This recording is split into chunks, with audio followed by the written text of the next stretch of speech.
Bien aimé, le thème de notre message de ce matin, c'est 7 facettes de la croix de Jésus-Christ. Amen. Amen. Alors, nous allons nous tenir debout pour lire notre verset principal, Jean 3, 16. Est-ce que quelqu'un l'a? C'est un verset qu'on connaît pratiquement par cœur. Jean 3, 16. 7 facettes de la croix de Jésus-Christ. Jean 3, 16. Oui, vas-y. Dieu a tant aimé le monde, qu'il a donné son Fils unique, ne périsse point, mais qui est la vie éternelle. Amen. Ça, c'est un verset qu'on doit apprendre par cœur. Car Dieu a tant aimé le monde qu'il a donné son Fils Jésus afin que quiconque croit en lui ne périsse pas, mais qu'il ait la vie éternelle. Tout le monde doit connaître ce verset par cœur. Pourquoi? Parce que c'est le verset principal quand je vais évangéliser quelqu'un. Dieu a tant aimé le monde. Mais Dieu a tellement aimé, bien aimé, je te prie de t'asseoir dans la présence de Dieu. Dieu a tellement aimé. Vous savez, on peut tellement aimer et juste rester sur le fait qu'on aime quelqu'un. Je peux dire au frère, tu sais, je t'aime, je t'apprécie bien.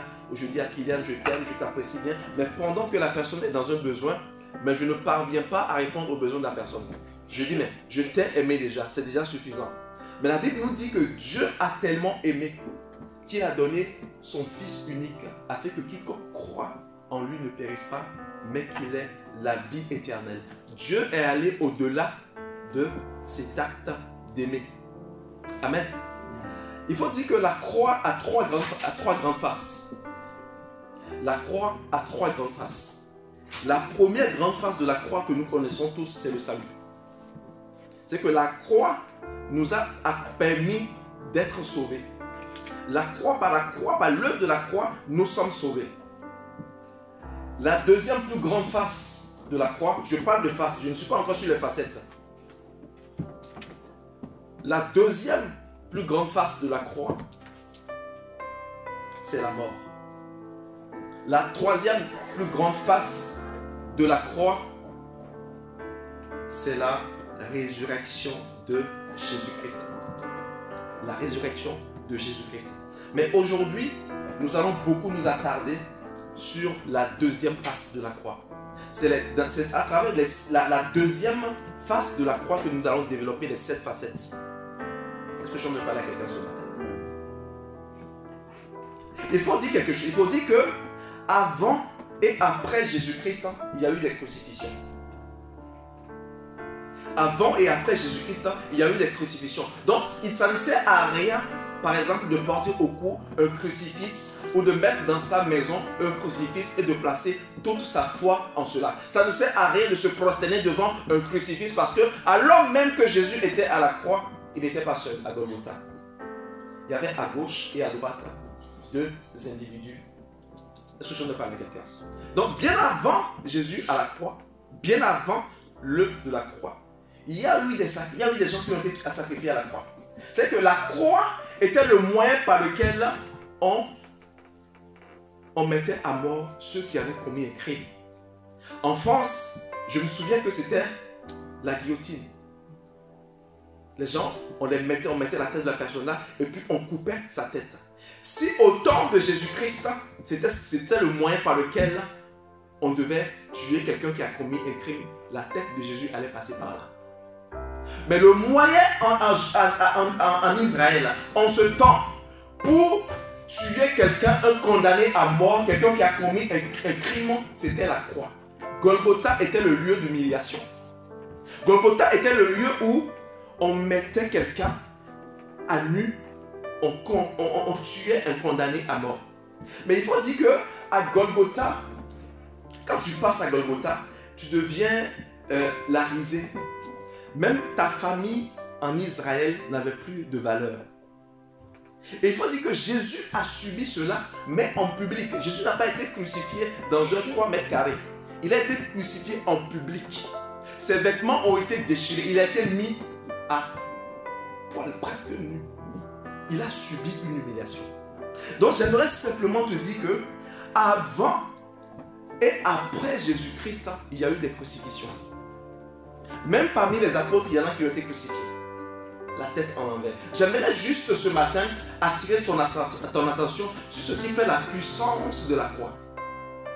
Ce qui fait la puissance d'un sacrifice, c'est la valeur et l'importance du sacrifice, de ce qu'on sacrifie. De ce qu'on sacrifie. Est-ce que je parle à quelqu'un? Donc il est important que nous connaissions le Christ crucifié. Le Christ crucifié. La croix en elle-même ne sauve personne. La croix en elle-même, porter un crucifix au cou, mettre un crucifix dans ta maison, ne sauve pas quelqu'un. Mais celui qui sauve, c'est Jésus-Christ et l'œuvre qu'il a accomplie à la croix. Est-ce que je parle à quelqu'un ce matin? Amen. Jean 19, 17 à 18, que je lis au nom de Jésus. Jésus, portant sa croix, arriva au lieu du crâne qui se nomme en hébreu Golgotha. C'est là qu'il fut crucifié et deux autres avec lui, un de chaque côté et Jésus au milieu. Est-ce que je parle à quelqu'un? Il faut dire que la première plus grande face de la croix s'est déjà manifestée même alors que Jésus était à la croix. Parce que ce voleur qui était avec Jésus, il dit: Seigneur, souviens-toi de moi quand tu seras dans ta gloire. Amen. Et il lui dit: aujourd'hui même tu seras avec moi. C'est la manifestation du salut. Est-ce que je parle à quelqu'un?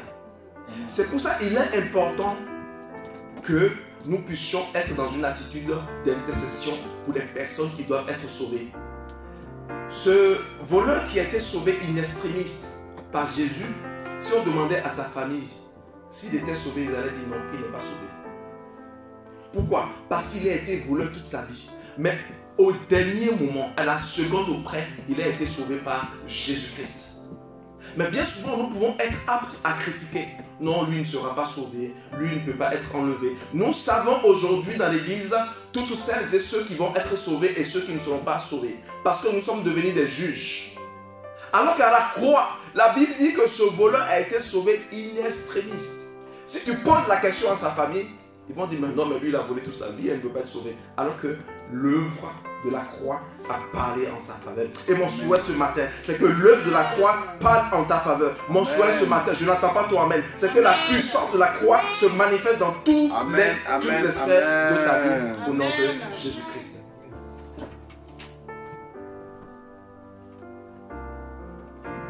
Il faut reconnaître le Christ crucifié.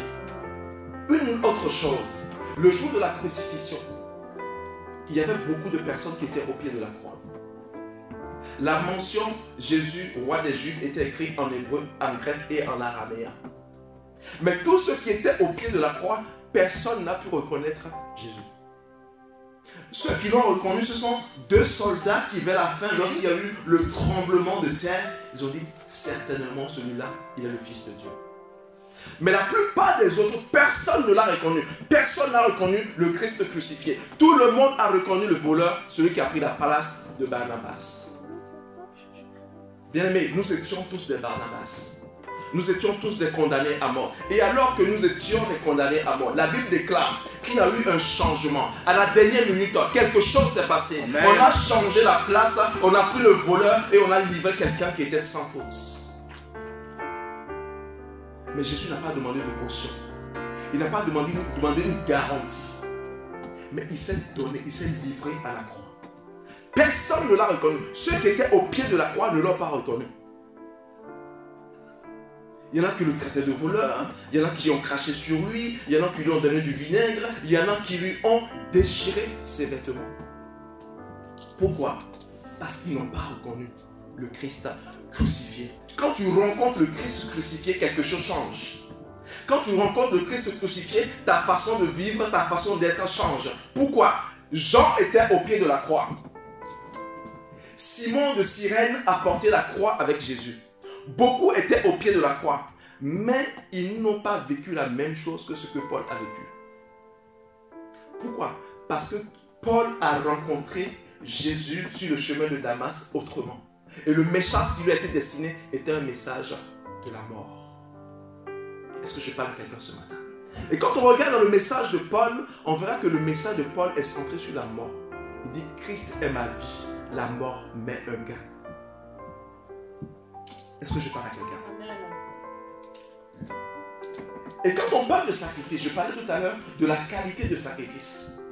Autrefois, dans la loi, quand on devait sacrifier un animal, on sacrifiait un animal qui était sans tache, sans défaut. Il y avait des personnes qui étaient chargées de regarder l'animal, est-ce qu'il est boiteux, est-ce qu'il est borgne, est-ce qu'il a des blessures, et on sélectionnait la meilleure de ce qui était bien pour l'offrir à Dieu.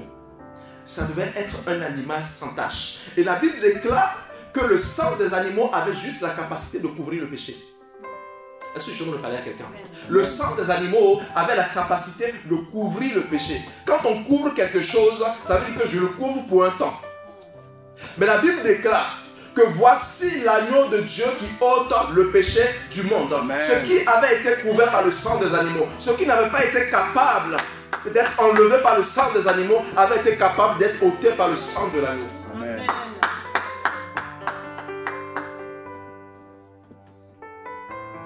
Le sang des animaux. Est-ce que je viens de parler à quelqu'un ce matin? 2 Rois 3, 26. 2 Rois 3, 26. Le roi de Moab, voyant qu'il avait le dessous dans le combat, prit avec lui 700 hommes tirant l'épée pour se frayer un passage jusqu'au roi des dames. Mais ils ne purent pas. Verset 27. Il prit alors, soulignez, il prit alors son fils premier-né. Soulignez, il prit alors son fils premier-né. Qui devait régner à sa place, et il l'offrit en holocauste sur la muraille. Et une grande indignation s'empara d'Israël, qui s'éloigna du roi de Moab et retourna dans son pays. Est-ce qu'on a souligné premier-né? Est-ce que je parle à quelqu'un ce matin? Vous savez, dans le monde spirituel, il y a 3 types de sacrifices qui sont très prisés. Dans le monde spirituel, il y a le sacrifice des jumeaux, le sacrifice des aînés, des premiers-nés, amen, et le sacrifice du Benjamin. Dans le monde spirituel satanique, vous allez voir que ces 3 types, ces 3 catégories de personnes sont très prisées quand il s'agit de faire des sacrifices. C'est pour ça que vous allez voir qu'une personne qui a des jumeaux, qui est enceinte de jumeaux, est beaucoup attaquée. Une personne qui est en train de changer son premier-né, le premier-né est très attaqué parce que le premier-né, ce qu'il laisse, c'est ce que tout le reste devient. Si le premier-né est une mauvaise graine, ça découle sur tout le reste. Maintenant, quand ça a loupé sur le premier-né, on siffle le Benjamin. C'est pour ça que vous allez voir que la Bible dit que Dieu avait demandé qu'on lui consacre les premiers-nés. Est-ce que je parle à quelqu'un? Tous les premiers-nés, bétail comme hommes qui naissaient en Israël, du peuple d'Israël, étaient consacrés à Dieu. Ce sont des personnes qui sont ciblées, des personnes qui sont susceptibles d'être attaquées. Pourquoi? Parce que leur destinée est grande. On voit ici un roi qui essayait d'avancer dans la vie, mais il ne parvenait pas à avancer. Il fait quoi? La Bible nous dit qu'il prend son fils premier-né, celui qui devait régner après lui, et il le sacrifie. Est-ce que j'ai parlé à quelqu'un? Il sacrifie son premier-né. Pourquoi? Parce qu'il sait que le premier-né qu'il a est prisé. Je suis en train de te conduire quelque part ce matin. Je te conduis quelque part. Le premier-né qu'il avait là était prisé. Et Dieu sait que pour avoir la victoire sur la puissance de l'ennemi, la puissance de l'adversité, il devait offrir son premier-né. Amen. Donc tu n'as pas compris. Dieu a offert son premier-né parce que déjà dans le monde spirituel satanique, les gens avaient commencé déjà à offrir leur premier-né. Donc s'il y avait quelque chose à offrir pour le sacrifice de l'humanité, puisque la Bible dit que Dieu a tant aimé le monde qu'il a donné son Fils unique afin que quiconque croit en lui ne périsse pas, mais qu'il ait la vie éternelle. Dieu ne pouvait que donner ce qu'il avait de précieux, ce qu'il avait de plus cher, ce qui devait régner après lui, celui qui est son prince, l'héritier du trône, qu'il donne afin que nous puissions être sauvés. Son premier-né, Colossiens 1,15, nous dit que Jésus est le premier-né de Dieu offert en sacrifice pour les hommes. Colossiens 1,15, il est l'image du Dieu invisible, le premier-né de toute la création. Waouh! Les hommes ont commencé à offrir les premiers-nés. Et Dieu sait que s'il veut avoir la victoire totale sur la puissance des ténèbres, s'il veut avoir la victoire totale sur l'œuvre satanique, il faut qu'il donne aussi en retour son premier-né. Parce que le premier-né est très brisé. Est-ce que je parle à quelqu'un? J'aimerais juste te rassurer ce matin. Je ne sais pas quels sont tes challenges. Je ne sais pas quelle est ta traversée du misère. Mais j'aimerais simplement te dire qu'un prix fort a été payé pour toi. Amen. Alors que tu étais destiné à la boucherie, tu étais destiné à l'abattoir. Parce que la Bible déclare que le salaire du péché, c'est la mort. Mais le don gratuit de Dieu, c'est la vie éternelle en Jésus-Christ. Amen. Nous étions tous voués à l'abattoir. Parce que le salaire du péché, c'est la mort. Nous n'avions pas vu Adam, mais nous sommes issus d'Adam parce que génétiquement, nous sommes sortis de lui. Et la Bible déclare que puisque nous sommes sortis de lui, nous étions tous des condamnés à mort. Mais la bonne nouvelle que j'ai pour toi, c'est que alors que tu n'avais même pas le prix, la somme qu'il fallait payer, quelqu'un a levé son doigt. Parce qu'il est écrit, qui vais-je envoyer? Il a dit, me voici, Seigneur, envoie-moi. Il s'est levé, il s'est dépouillé de sa gloire, il s'est fait un simple homme. Il a pris l'enveloppe d'un homme, il s'est rendu sur la terre des hommes pour prendre un corps semblable au corps du péché. Amen. Il a pris un corps semblable au corps du péché. Parce que pour condamner le péché, il fallait qu'il prenne un corps semblable à celui qui a péché pour payer le prix du péché. Amen. Il a payé ta rançon alors que tu n'avais rien à donner. Il a payé ta rançon alors que tu n'étais capable de rien. Toi et moi, nous étions des bons à rien. Il a payé le prix qu'il fallait. J'aimerais te dire, je ne sais pas, peut-être que tu vis le rejet, l'abandon. Je ne sais pas ce que tu traverses, mais j'aimerais simplement te dire que plus le monde te rejette, plus il te pousse dans les bras de Jésus. Quand tu n'as pas compris, je suis en train de dire que plus le monde te rejette, plus le monde est en train de te pousser dans les bras de Jésus-Christ. Parce que lui, il t'a aimé tel que tu es. Il ne t'a pas aimé pour tes diplômes, il ne t'a pas aimé pour ta sagesse, il ne t'a pas aimé pour ton intelligence, il ne t'a pas aimé pour ce que tu peux lui donner parce que tu n'avais rien à donner. Amen. Amen. Nous n'avions rien à donner. Et il paye la rançon. Quand il paye la rançon, vous savez bien souvent, j'ai souvent regardé parfois certains films. Et quand vous regardez aux États-Unis, quelqu'un qui a commis un crime, bien souvent il fallait trouver quelqu'un qui payait sa caution. Il fallait quelqu'un qui paye sa caution pour qu'il puisse sortir de prison. C'est ainsi que nous étions tous emprisonnés. Mais si tu vis encore des situations aujourd'hui qui sont difficiles, compliquées, c'est parce que tu n'as pas saisi certaines facettes de la croix. Tu n'as pas saisi un côté de la croix. Parce que la croix a plusieurs faces. Il y a un côté de la croix que tu n'as pas encore saisi. Parce qu'il y a un prix qui a été payé pour toi. Est-ce que je parle à quelqu'un? Amen. Et vous savez quoi? Quand on prend quelqu'un en otage, la rançon qui est demandée est proportionnelle à la valeur de l'otage.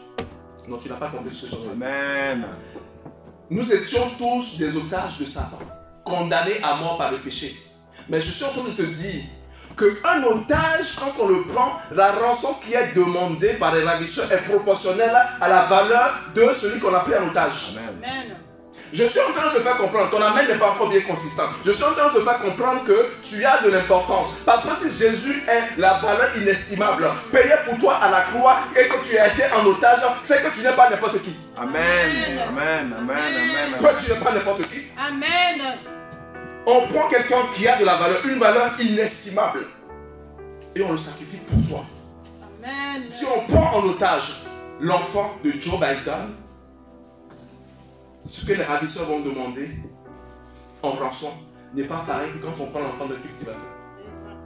Donc tu n'as pas compris.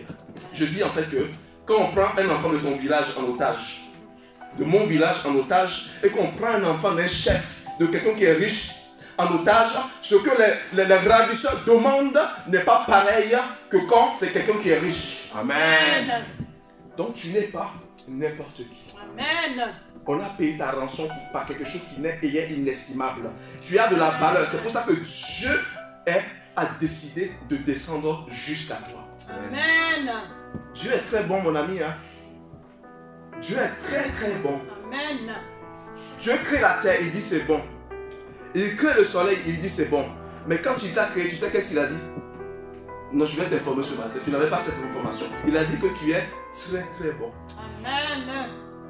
Dieu est bon. Je ne sais pas quelle image tu as de Dieu, hein, mais j'aimerais te dire que Dieu est bon. Hein. Amen. Dieu est bon pour moi. Hein. Dieu est bon pour ma famille. Hein. Dieu est bon pour le ministère. Hein. Dieu est bon. Amen. Dieu est bon. Je n'ai pas dit qu'il est bonbon, hein, mais il est bon. Il est bon. Dis à ton voisin, Dieu est bon. Dieu est bon. Il a payé la rançon. Mais bien souvent, vous savez, quand on paye la rançon de quelqu'un, ce n'est pas forcément quelqu'un qui est de notre famille. Mais quand il paye la rançon, il pose un acte. Il pose l'acte de l'adoption. Il paye la rançon, mais il dit à partir de maintenant, tu vas habiter chez moi. Amen. Est-ce que je parle à quelqu'un? Non, mais non, vous ne suivez pas le truc là ce matin. Vous ne me donnez pas envie de continuer là ce matin. Amen. Il paye la rançon. Mais quand tu payes la rançon de quelqu'un, tu n'es pas obligé de faire de cette personne un membre de ta famille. Est-ce que tu comprends? Mais non seulement il paye la rançon, il pouvait payer ta rançon et puis comme c'est pas un membre de ta famille, il te dit bon, mon ami, ben écoute, ne continue pas à faire tes bêtises, donc, ciao, on se voit. Mais la Bible dit non. Non seulement il a payé ta rançon, il t'a adopté. Amen. Il t'a adopté, il a fait de toi un fils. Je dis souvent que juste à la croix, Dieu avait un seul fils unique. Mais quand Jésus a versé son sang et qu'il a ressuscité, Dieu a plusieurs fils uniques. Donc toi et moi, nous faisons partie. Donc nous ne sommes pas n'importe qui. Amen. Il paye, il t'adopte. Oh Jésus, glorieux Jésus. Amen. Doux Jésus. Amen. Et quand il vient de t'adopter, tu sais ce qu'il fait.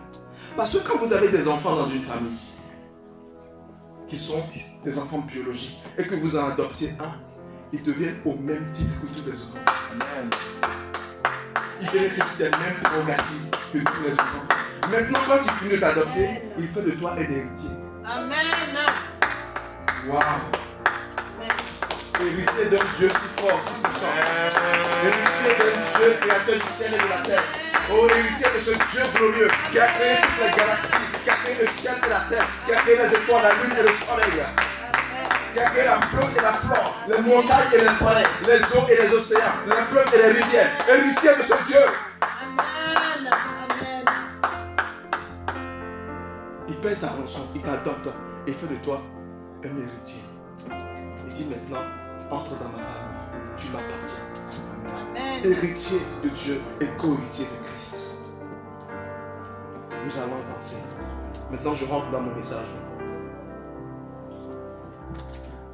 Nous allons parler des 7 facettes de la mort.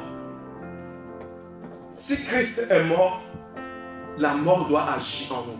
Il y a des situations que tu traverses encore aujourd'hui parce que tu n'es pas encore mort. Tu ne sens pas encore la mort. Est-ce que c'est que la mort a une odeur? La mort a une odeur. Est-ce que c'est ça?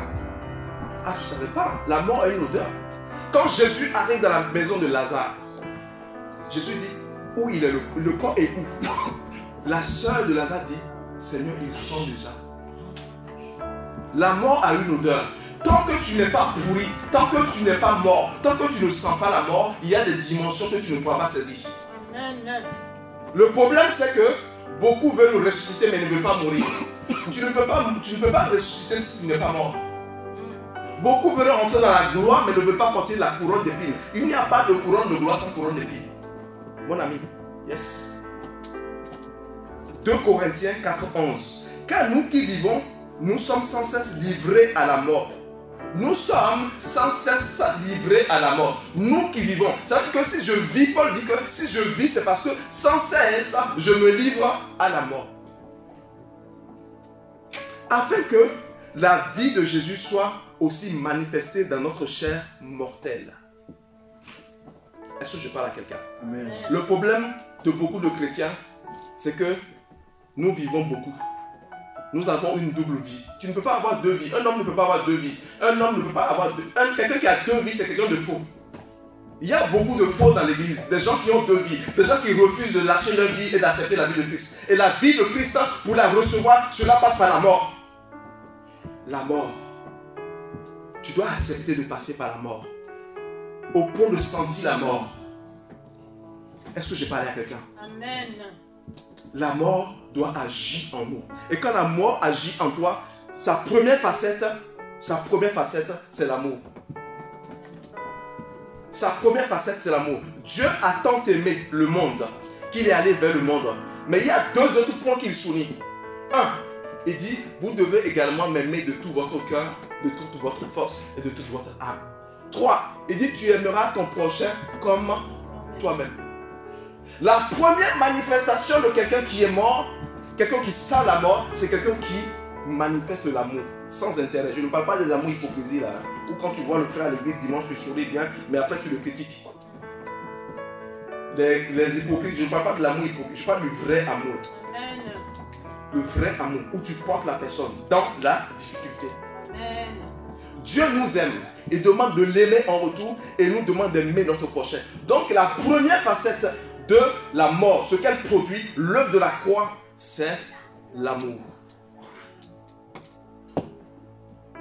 Parce qu'il est écrit, celui qui n'aime pas n'a pas connu Dieu, car Dieu est amour.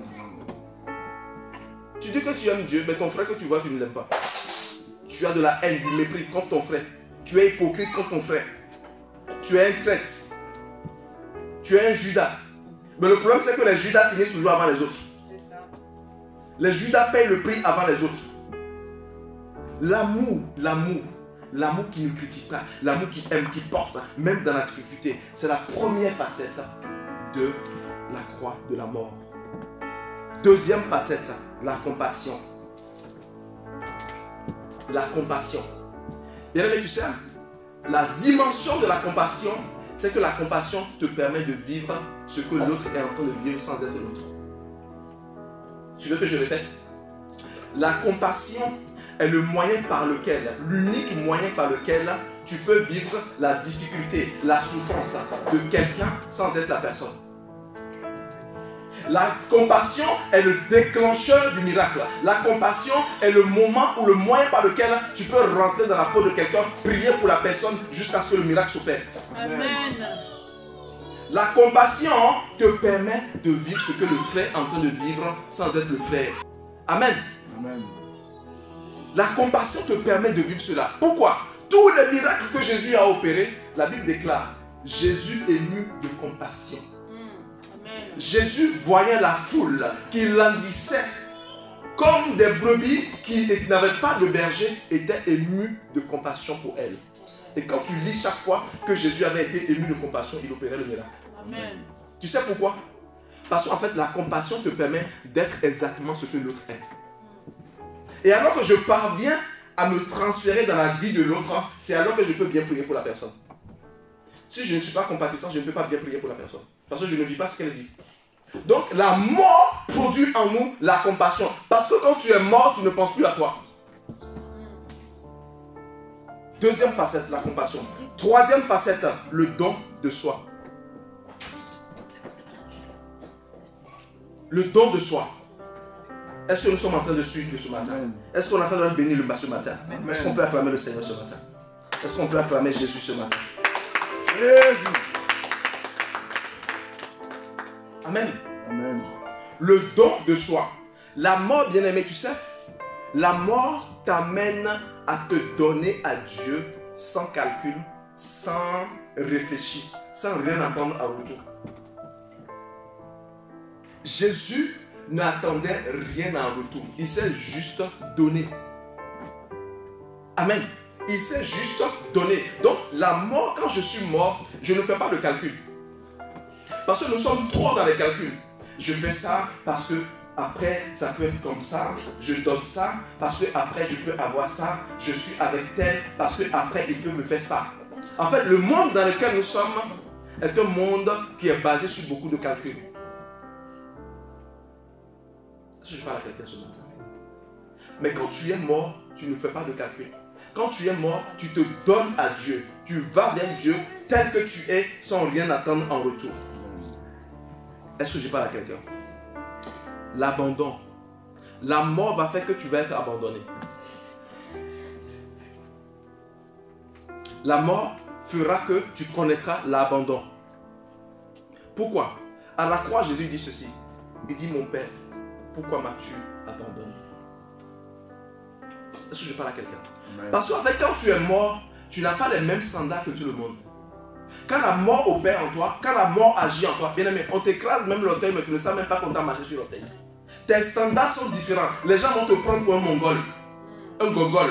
On va se dire, mais lui là, il est bête, il n'est pas intelligent. On le cherche, mais il ne répond pas. Pourquoi? Parce que tu es mort. Est-ce que tu as déjà touché un mort qui réagit?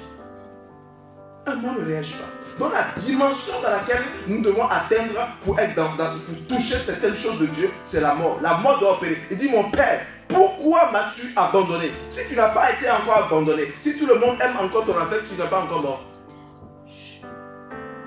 Si tu n'es pas encore abandonné, si tout le monde ne t'a pas encore tourné le dos, c'est que tu n'es pas encore mort. Quand tu commences à sentir la mort, tout le monde t'abandonne parce que personne n'aime l'odeur de la mort. Amen. Dieu même se sépare de son fils. Il dit mon Père, mais en une fraction de seconde, il s'est séparé de lui. Parce que la mort était là. Il commençait à sentir la mort déjà. L'abandon. La mort t'amène à l'abandon. Parce que tes standards changent. Tu as les standards de Dieu. Et les standards de Dieu, le monde n'aime pas ces standards.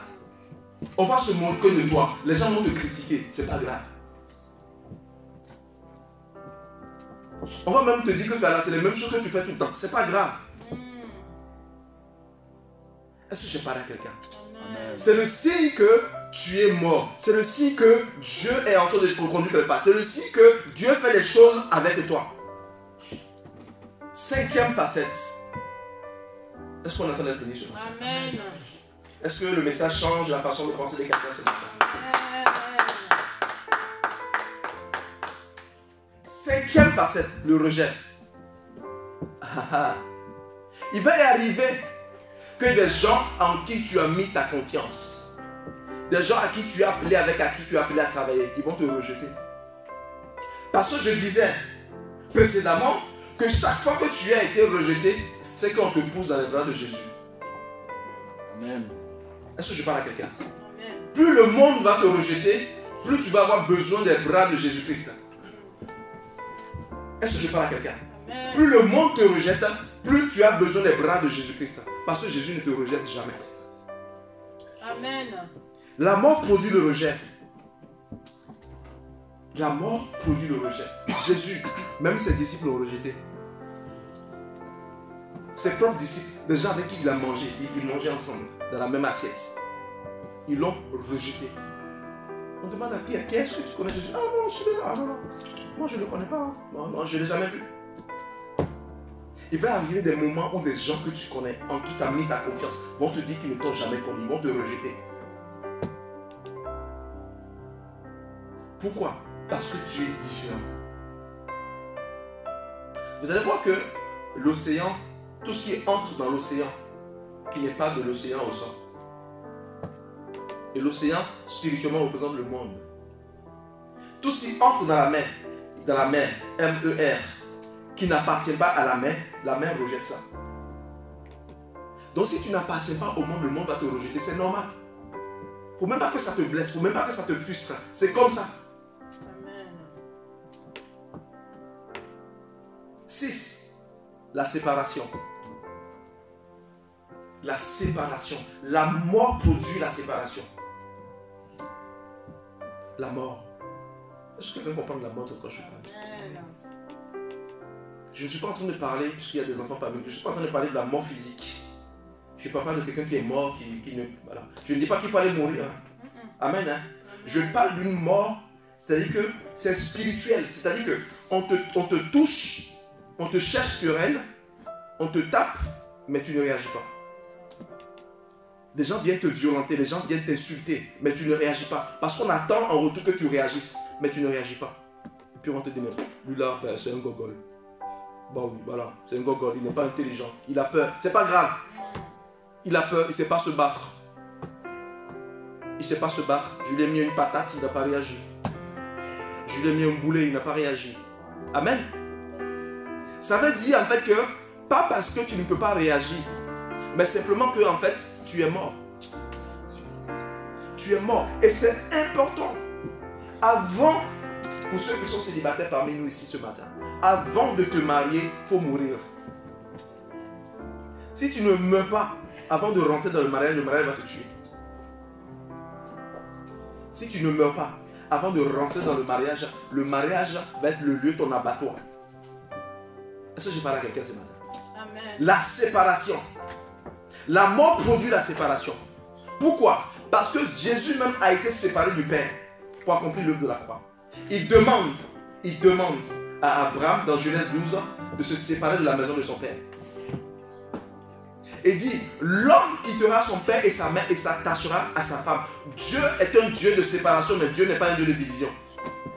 Non, je dis que la séparation est de Dieu, mais la division est de Satan. Amen. Bah oui, Dieu sépare, mais Dieu ne divise pas. La séparation. Si tu n'es pas séparé de certaines choses, si tu n'es pas encore séparé de certaines personnes, c'est que la mort n'a pas encore agi complètement. Si tu aimes ta famille plus que Dieu, si tu aimes tout ce que tu possèdes plus que Dieu, tu n'es pas encore mort. Tu vas pouvoir être séparé. Si aujourd'hui, ton argent que tu es en train de cotiser quelque part, ou le bien que tu as quelque part, aujourd'hui on te dit, tu dois te séparer de ça pour donner à Dieu. Est-ce que tu peux te séparer de ça? La réponse est dans ton cœur. Si tu parviens, c'est que tu es mort. Si dans ton cœur tu penses, ça va être dur, c'est que tu n'es pas encore mort. Est-ce que j'ai parlé à quelqu'un? Amen. En fait, le mort ne réagit pas. En fait, le mort, regardez toute la scène qui se passe. On le prend, on lui met le vêtement qu'on veut, même si c'est trop grand. Parce que lui-même de son vivant, il portait des trucs chic. Les costumes bien serrés, plaqués. Mais le gars, il décède. On lui met un gros costume balayé, une grosse chaussure, et puis on le couche là. Et puis on le traîne ici, on le traîne là. Il ne peut pas décider de combien de temps il fait dans la glace. Quand tu es mort, tu ne te conduis pas toi-même, tu es conduit par l'Esprit de Dieu. Quand tu es mort, tu te laisses conduire par l'Esprit de Dieu. En fait, tes choix, tes décisions, ta volonté, c'est la volonté de Dieu. Séparation. C'est pour ça, si tu veux te marier, regarde si la personne est séparée de sa famille. Je parle de la séparation spirituelle. Quelqu'un qui n'est pas séparé de sa famille, mon ami, c'est sa famille qui va conduire ton foyer. Séparation. Quel est l'attachement que ton futur a par rapport à ses parents? Est-ce qu'il aime plus sa famille que toi? Est-ce qu'il aime ses biens plus que toi? Quel est ton attachement? Est-ce qu'il est séparé? Est-ce que le cordon ombilical est coupé? Si ce n'est pas coupé, mon ami, si tu rentres dans le mariage là, ils vont te déguider ton mariage. C'est la famille qui décide. Il ne peut pas acheter quelque chose sans appeler sa maman. Maman, est-ce que je peux acheter ça? Non. Maman, mon mari a gagné 1200 € par mois. Ah, ok, il faut envoyer 400 € ici. Il ne faut pas lui donner ça. Amen. Ton mariage va être embrouillé. Il faut être séparé des choses qui vont être un frein pour toi. Être séparé, quand je dis être séparé là, je ne parle pas, il ne faut pas saluer la famille. Ah non. Je ne suis pas en train de parler de ça. Mais je dis en fait qu'une séparation spirituelle et émotionnelle doit s'opérer. Est-ce que j'ai parlé à quelqu'un? Amen. Donc, on va voir ça demain. Je ne vais pas trop closer dans ce sujet-là. 7e point, la vie en abondance. L'autre facette de la mort, la 7e facette, c'est la vie que la mort me produit en abondance. Je ne peux pas avoir la vie de Christ si je ne suis pas mort à moi-même. Il dit, moi je donne la vie et je la donne en abondance. La vie, notre vie n'est pas une vie en abondance. Mais pour que je puisse recevoir la vie en abondance, il faut que je parvienne à renoncer à ma vie. On est d'accord que quelqu'un ne peut pas avoir deux organes respiratoires. J'ai 2 organes qui me permettent de respirer. C'est pas possible. Je n'ai jamais encore vu un homme comme ça qui a 2 organes respiratoires. 2 moyens par lesquels il respire. Je n'ai pas encore vu. Donc si je veux vivre la vie de Christ, il faut que je renonce à ma vie. C'est comme certains pays, quand tu dois avoir une autre nationalité, on te demande de renoncer à l'autre nationalité d'abord. Amen. Donc si tu ne renonces pas à l'autre, tu ne peux pas avoir une autre. Donc certains pays, c'est comme ça. Donc pour vivre la vie de Christ en abondance, tu dois renoncer à ta vie. Tu dois mourir à ta vie. Tu ne dois plus exister pour toi, mais tu dois exister pour Christ. Si tu n'es pas encore arrivé à cette dimension, le secret, c'est de demander au Saint-Esprit de remplir ta vie de la vie de Christ. Amen. Demande au Saint-Esprit. Tu vois pas que quand tu arrives à cette dimension-là, tout découle. En fait, tu as moins de frustration, tu as moins de blessures. Parce que souvent, les frères qu'on est blessés, c'est parce qu'on vit trop. Il m'a blessé, il m'a mal parlé. Ça, je ne pardonne pas. Parce que tu vis pour toi encore. Quand tu vis pour toi encore, que tu n'es pas encore mort, tes égos sont là. L'orgueil de l'homme est là. Ah non, pourquoi il peut me parler comme ça? Amen. Donc, mais la vie de Christ en abondance nous permet d'avoir la victoire sur la frustration, le stress, le manque de paix, comment on appelle, la colère et plein de choses. Est-ce que je parle à quelqu'un? Parce que c'est celui qui vit en moi qui se manifeste en moi. Quand quelqu'un est possédé par un esprit, c'est l'esprit qui le possède, qui le conduit. Donc quand je suis rempli par la vie de Christ, c'est la vie de Christ qui me conduit. Est-ce que je parle à quelqu'un? Le fou de Gadara était possédé par un esprit de démon qui le poussait à rentrer dans le feu. Amen. Donc le fou de Gadara, le démon qui le possédait, c'est lui qui le conduit. Mais qui te conduit, toi? Qui te conduit? Quel est l'esprit qui t'anime, qui te possède encore, qui te conduit? Ma prière, c'est que toute vie qui n'est pas la vie de Christ en toi, laisse place aujourd'hui. Amen. Au nom de Jésus-Christ. Amen. Est-ce que je parle à quelqu'un? Est-ce que quelqu'un veut avoir la vie de Christ aujourd'hui? Amen. Est-ce que quelqu'un veut la vie de Christ en abondance? Amen. Bien aimé, il est important que nous puissions saisir l'œuvre de la croix. L'œuvre de la croix est le fondement de notre vie chrétienne. L'œuvre de la croix est le fondement de ce que nous pouvons faire avec le Christ. Il est important que nous puissions nous rendre compte que nous ne sommes pas n'importe qui.